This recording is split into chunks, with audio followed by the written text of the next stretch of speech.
देखिए, पंजाब में भाजपा का खुद का कोई वजूद नहीं है, लेकिन स्थापित वजूदों को विस्थापित करने की जो स्ट्रेटेजी है भारतीय जनता पार्टी ने बना ली है, उसको मैं आपके सामने सभी के सामने डिकोड करने की कोशिश करूंगा। देखो, भाजपा ने अब क्या किया है, डेरा का कार्ड चल दिया है जो आम आदमी पार्टी के लिए पूरी स्थिति को पलट के रख दिया है। देखिए, भाजपा की हरियाणा सरकार ने डेरा सच्चा सौदा के जो प्रमुख हैं गुरमीत राम रहीम को जेल से पैरोल, वैसे सही शब्द पैरोल ना होकर के फरलो होता है, लेकिन आप जल्दी से समझ सके पैरोल शब्द को बोलूंगा, लेकिन दोनों के बीच के डिफरेंस को मैं लास्ट में समझाऊंगा। लेकिन फिलहाल मैं इस पे स्टिक रहने वाला हूं कि आज जो मैं आपको समझाने चाहता हूं कि राम रहीम के आने के बाद कैसे पंजाब के चुनाव में स्थितियां बदल चुकी है। देखिए, कहानी दोस्त ये है कि पंजाब के हरियाणा सरकार ने डेरा सच्चा सौदा के प्रमुख गुरमीत राम रहीम पिछले 6 महीने में हरियाणा सरकार ने इलाज के बहाने कई बार राम रहीम को पैरोल पर छोड़ दिया है।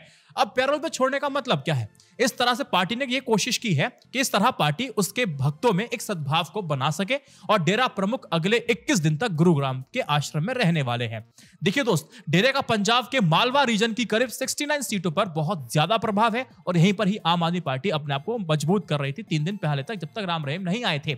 चुनाव में सिर्फ 10 दिन से कम का वक्त लगा हुआ है, जिसके चलते डेरा में जो गहमा गहमी है वो बढ़ चुकी है। लाखों अनुयायियों वाला डेरा चुनाव में बड़ा जो उलटफेर करने की हैसियत रखता है। पिछले चुनाव में मैंने और आपने देखा था कि अंतिम समय पर कैसे डेरा समर्थकों ने बीजेपी का समर्थन किया था और अकाली और बीजेपी गठबंधन को इसका सीधा सा लाभ हुआ था। उस समय आम आदमी पार्टी यही सोच के चल रही थी कि भैया ये जो मालवा वाला जो रीजन है हमें बिल्कुल वोट करने जा रहा है और हमारी स्थिति ऐसी होगी कि हम सत्ता के अंदर आ सकते हैं, लेकिन उनको अच्छी खासी बढ़त नहीं मिली थी और अंत में आम आदमी पार्टी का जो किया कराया जो कैलकुलेशन था, जो गणित था, वो गड़बड़ा गया था और इस बार भी गड़बड़ा जाएगा। और पंजाब में कांग्रेस, फिर आपको पता है फिर कैसे कांग्रेस की सत्ता आ जाती है। दोस्त देखिए, पंजाब में करीब 10,000 से भी ज्यादा डेरे हैं और राजनीतिक इतिहास में डेरा सच्चा सौदा ने ही सबसे ज्यादा खुल करके राजनीति में भाग लिया है। अमूमन हमें देखा है कि जैसे भी धार्मिक स्थल होते हैं, आश्रम होते हैं, वो खुल करके नहीं करते हैं, वो दबे छिपे करते हैं, लेकिन डेरा खुल करके चुनावों में पार्टी और उम्मीदवारों के साथ खड़ा रह चुका है और इसीलिए ये जो डेरा है वो सबसे ज्यादा चर्चित भी रहता है और सबसे ज्यादा विवादित भी रहता है। यहाँ के लोग ऐसा बताते हैं कि 2007 और 2012 में भी डेरे के आदेश पर एक बार कांग्रेस को और दूसरी बार अकाली दल को वोट दिया था। पंजाब में पावर स्ट्रक्चर सिर्फ एक ही तबके को तक ही सीमित समझते हैं लोग, यानी कि अगर सत्ता में किसी को अगर लाते हैं जिस वोटर की वजह से जट से खोते हैं, लेकिन वही समाज के एक तबके जो कि शेड्यूल कास्ट है, जो एससी की सत्ता में भागीदारी ना के बराबर होती है। ऐसे में क्या होता है कि जो राजनीतिक दलों के नेता होते हैं वो डेरों के जरिए इस वर्ग के वोटर्स को टारगेट करते हैं। अब डेरा सच्चा सौदा के जो प्रमुख हैं गुरमीत राम रहीम भले ही 2017 से हरियाणा की सुनारिया जेल में सजा काट चुके हों और काट रहे हों, लेकिन इनके भक्तों में गुरु के प्रति जो आस्था है, जो सम्मान है, जो प्यार है, वो अभी तक कम नहीं हुआ है। मैं इसके पीछे भी एक तथ्य मैं आपको बताता हूं, ऐसा मैं क्यों कह रहा हूं। देखो, पंजाब में चुनाव के ठीक पहले 1 महीने के अंदर ही डेरा सच्चा सौदा ने 2 बड़ी सभाएं की हैं, जिसमें लाखों लोगों की भीड़ जुटी है।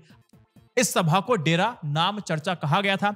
9 फरवरी को पंजाब के भटिंडा जिले के सलाबतपुरा में डेरे के गुरु शाह सतनाम सिंह का जन्मदिन उत्सव बनाया गया था और डेरा दावा करता है कि इस दिन सिर्फ डेरे में 25 लाख लोग पहुंचे थे और 25 जनवरी को डेरा सच्चा सौदा के हेडक्वार्टर्स यानी कि सिरसा में पंजाब और हरियाणा के डेरा फॉलोअर्स गुरु शाह सतनाम सिंह का 103वां जन्मदिन मनाने के लिए जुटे थे। तो देख सकते हैं कि जेल में होने के बावजूद भी जो लोकप्रियता है लोगों के अंदर कम नहीं, 25 लाख लोग जुड़े थे जैसा वो क्लेम करते हैं। भले ही ऊपर से देखने पर आप लोग कह सकते हैं कि ये धार्मिक आयोजन से लगते हैं, लेकिन दोस्त ध्यान रखिएगा, चुनाव से ठीक पहले ये डेरा का शक्ति प्रदर्शन है और ये कहने की है कि अगर आपने हमें इग्नोर किया तो आप इग्नोर हो जाओगे। जानकार बताते हैं कि 2017 में राम रहीम के जेल जाने के बाद से ये अब तक का सबसे बड़ा आयोजन था और पंजाब चुनाव के पहले ये होना सभी राजनीतिक पार्टियों के लिए एक संकेत है कि अगर पार्टियों ने डेरा को नजरअंदाज किया तो उन्हें चुनाव में इसका खामियाजा हार करके भुगतना पड़ेगा। सबसे बड़ी बात यहां पर यह है कि अंदाजा अब ये लगाया जाने लगा है कि हो सकता है कि बाबा राम रहीम वहां से अपने भक्तों को भाजपा के पक्ष में मतदान करने का एक फतवा दे सकते हैं, एक आदेश दे सकते हैं या निर्देश दे सकते हैं। बलात्कार और हत्या के दोषी बाबा राम रहीम के साथ भाजपा का पुराना सद्भाव भी रहा है, जो मैं आपको पहले बता चुका हूं। हरियाणा में 2014 में पहली बार विधानसभा का चुनाव जीतने के बाद भाजपा के प्रभारी पार्टी के 20 से भी ज्यादा विधायकों को लेकर के बाबा राम रहीम के आश्रम भी गए थे, उनका आशीर्वाद लेने गए थे। पंजाब में अलग अलग डेरों के असर वाली सीटों की संख्या तकरीबन 69 के करीब है, 70 कह सकते 70 है, जिनमें से सबसे ज्यादा 27 सीटों पर डेरा सच्चा सौदा का असर रहता है। और डेरा राजनीति उन सीटों पर भाजपा को वोट दिला सकती है। भाजपा के वोट कटने से कांग्रेस, आम आदमी पार्टी और अकाली दल तीनों का समीकरण बिगड़ेगा और त्रिशंकु यानी कि हंग असेंबली विधानसभा की संभावना बढ़ जाएगी। और किसी ना किसी तरह की बीजेपी चाहती है कि हम भी सत्ता की सहभागिता के अंदर किसी भी तरह से आ जाएं, तो उस तरह का खेल बनाने की कोशिश की जा रही है। यहां पर मैंने शुरुआत में कहा था कि पैरोल और फरलो दोनों में एक बेसिक सा डिफरेंस होता है। यहां पर आपको इंटर लिंक करके नहीं बताना है। देखो मैं आपको बताता हूं, रेप और हत्या रेप और हत्या के दोषी करार दिए जाने के बाद जेल में सजा काट रहे बाबा राम रहीम गुरमीत सिंह को 21 दिन की फरलो मिली है, जिसको आप पेरोल कह रहे हैं।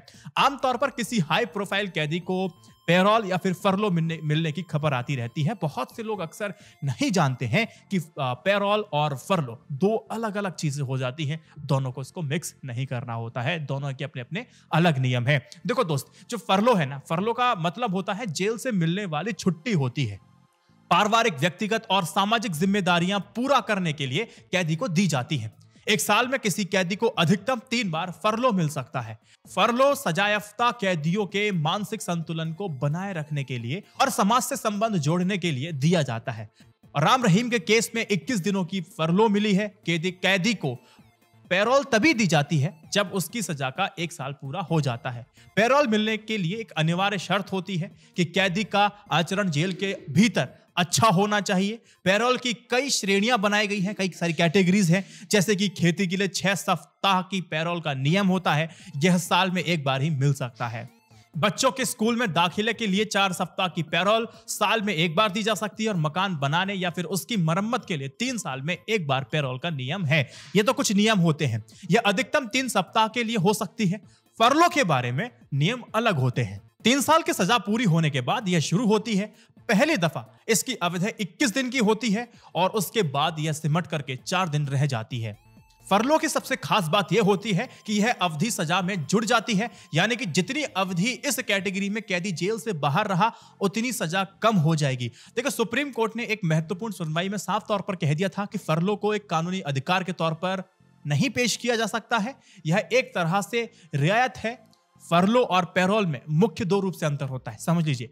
फरलो उन सजायाफ्ता कैदियों को दी जाती है जो लंबे समय से सजा काट रहे हैं।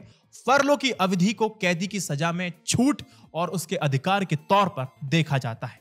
यह बिना किसी वजह के भी दी जा सकती है। पैरोल जेल में अच्छे आचरण और किसी खास वजह से और किसी खास आधार पर दी जाती है। बेसिक सा डिफरेंस मैंने क्लियर किया, आपको समझ में आया होगा। इस वीडियो को 3 व्हाट्सएप ग्रुप में शेयर कीजिए और मेरा उत्साह बढ़ाइए। आई9 न्यूज़ इंडिया की जर्नलिज्म को सपोर्ट करने के लिए यूट्यूब और पेट्रियन मेंबरशिप ले सकते हैं। जय Hind, Vande Mataram, stay updated, stay educated, सत्यमेव जयते। नमस्कार।